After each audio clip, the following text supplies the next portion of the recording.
Hey guys, hope everybody's having a good evening. I wanted to take a few minutes to go through the exit ticket that we gave today at the end of class. I went through and took all of the questions that you guys had and made a short little PowerPoint to kind of review some of these concepts in case you want to review some things tonight. Most every question was asked at least 2 or 3 times, so I didn't do every single individual person's question because a lot of them were the same as somebody else. So these are all of the questions that came up during the exit tickets. The first one is hydrolysis versus dehydration reactions. So hydrolysis is also the same as this degradation word, and it's the breaking of a monomer apart. Excuse me, that's supposed to be polymer. It's the breaking of a polymer. Hydrolysis is breaking a polymer apart into a monomer. Dehydration or synthesis is using those monomers to build a polymer. So here is dehydration and hydrolysis. If you remember, synthesis is to build something. So you're having these individual monomers, and through the reaction of dehydration synthesis, you are building a polymer. And then through hydrolysis, remember your suffixes and prefixes. Hydro is water, lysis means to cut. So you're using a water molecule to cut this polymer into monomers. So hydrolysis is the breaking of a polymer, and the dehydration is using monomers to build a polymer. The next question is about monomers versus polymers.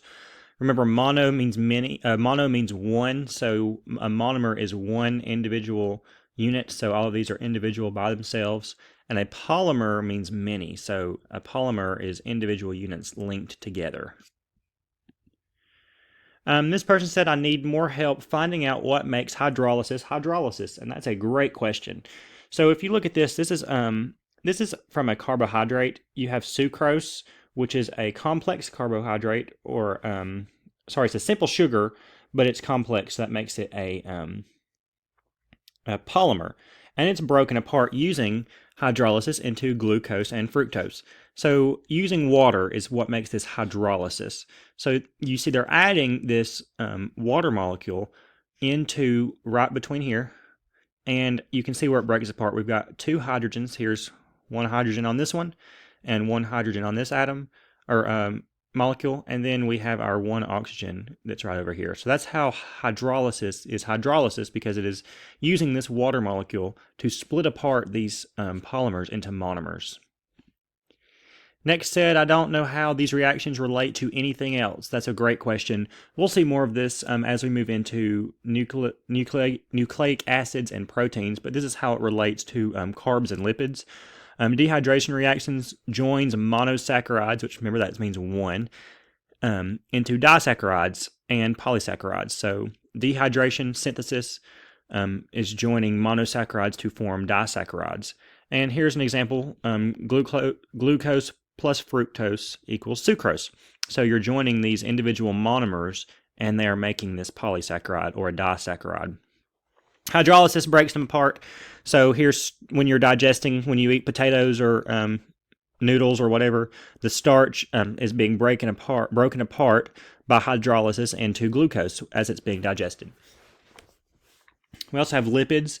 They're a little bit different. They don't have true polymers, but they still have dehydration and hydrolysis. So their dehydration, this is a little bit above what you learn in this class, but the glycerol and the fatty acid join together to make triglycerides and phospholipids. Remember, the fatty acid and glycerol are the subunits of lipids, so they're joined together to make these phospholipids and triglycerides.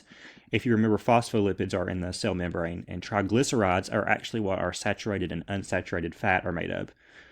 And this is an example. Glycerol plus 3 fatty acids makes a triglyceride, and that's all through dehydration synthesis.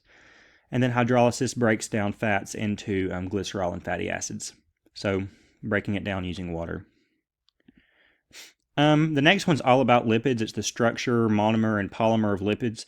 Now, I included this chart right here that shows all of the 4 macromolecules. And if you notice, lipids are the only one that doesn't have a single monomer. So the carbohydrate monomer is a monosaccharide.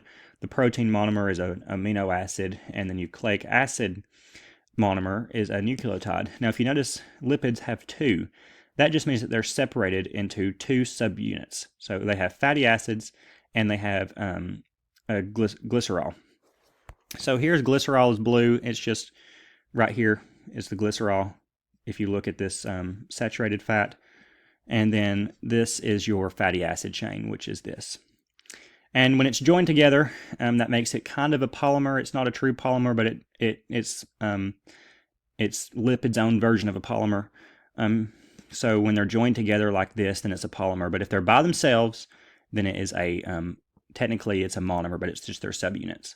The difference between saturated and unsaturated fatty acids, saturated fatty acids, which are animal fats, they don't have any double bonds in their carbon chains. So here's a saturated fatty acid chain. Here's our carbon chain in the middle, and if you notice, there are no double bonds.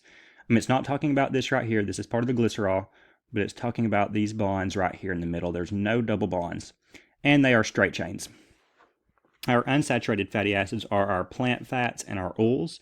They possess one or more double bonds in their carbon chain. So if you look right here, there's a double bond right here in this carbon chain, and they have a bend. So here's a bend right here. The next person said the matching part of the pre-quiz.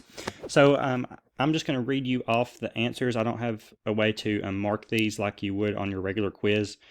Number one, dehydration synthesis is B. That could be a little bit confusing. It builds the chain of repeating subunits. So it's building monomers. Remember, synthesis is a chain of repeating subunits. It's building this. I could have clarified that better in the pre-quiz. Two is a monosaccharide. It's the building block of carbohydrates. 3 would be F, so a carbohydrate is the main energy source for living things. 4 is a fatty acid, so that's D. That's not really something you'll have to remember, so I should have taken this one out of the quiz. So don't worry, don't panic. This is not going to be part of your quiz. 5 is C, so glycerol, which is the bond connecting glycerol to fatty acids. 6, DNA, would be E. It's the single-stranded nucleic acid. Sorry, that's not E. It's the short chain of nucleotides. Sorry. DNA is a short chain of nucleotides, and then RNA would be your single-stranded nucleic acid. The next one is just talking about what it is. Glucose is a monomer. It's a monosaccharide, and it's a quick energy source, so that would make it A. Starch is a polymer. It's also a carbohydrate, and it's plant energy storage. DNA is a polymer, and it's part of nucleic acid, and it stores genetic information. And an amino acid is a monomer, and it's the monomer of it's A. So it's a monomer of an amino group, and a carboxyl group that's a little above our class level right now. That's just a protein. So 11 amino acid is the monomer of a protein, which builds proteins. Finally, this is part of the structure. This is a lipid, so it's not technically going to be a monomer or a polymer because it's its own thing. But since it's 3 here, we can kind of classify this as a polymer. Now, if we were to change this and it just looked like, this, that would kind of be considered a monomer because it's just, you have your glycerol and you have your fatty acid. But since it's got 3, it's a triglyceride. We didn't really mention that in class today, but this is a triglyceride.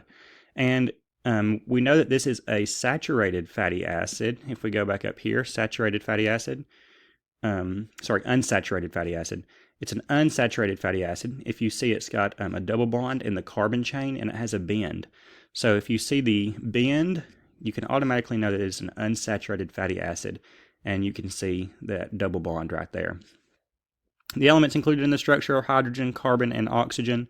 There's no phosphorus in this one because it's not a phospholipid. There's no phosphorus group over here. And its function is long-term energy storage. And then this right here is a monomer of carbohydrate. So it's a monomer. Carbohydrate, the elements are carbon and hydrogen and oxygen. And then its function is short-term energy storage. So that's all of the questions from the exit ticket. We do have our carb and lipid quiz tomorrow, so if you have any more questions, feel free to email us this evening, and or add a private comment to this part of the Google Classroom page. We'll go over a little bit of this tomorrow, and we'll play a review game. But these are, I hope this clarifies anything that you need. I will also post this PowerPoint in case you need some extra help with that as well. So I hope you have a great evening, and we'll see you in the morning or in the afternoon.